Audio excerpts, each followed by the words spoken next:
Good morning বন্ধুরা, তোমরা সবাই কেমন আছো? আমি তো ভালো আছি। আজকে নিয়ে এসেছি পাতিলেবু। পাতিলেবু কী উপকার সেটা তোমাদের আজকে আমি বলবো। এই দেখো, পাতিলেবু প্রথমে আমি একটা গ্লাসে চেপে নিলাম।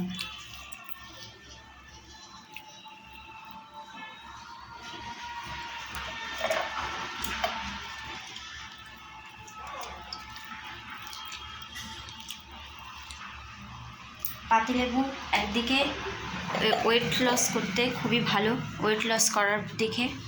আর অন্যদিকে যাদের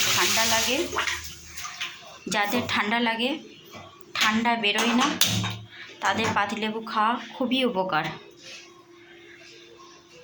আমার একজন বলেছিল আমার ঠান্ডা বেরোয় না নিয়ে আমার শ্বাসকষ্ট শুরু হয়, তাই ঠান্ডার থেকে একজন বলেছিল পাতিলেবুর রস প্রত্যেকদিন সকালে গরম জল দিয়ে খেতে। তা আমি প্রথম 2-4 দিন তো বোঝা যায় না, আমি কন্টিনিউ পাতিলেবুর রস খেতে থাকি এবং আমি সত্যিই আজকে আমি বুঝতে পারছি পাতিলেবুর রস খেলে কতটা উপকার। আজকে আমার শ্বাসকষ্টটা নেই। আমি প্রত্যেকদিন সকালে গরম জল করে পাতিলেবুর রস খাই। এরকম আমার গরম জল হয়ে গেছে। এবারে আমি গ্লাসে ঢেলে নিলাম।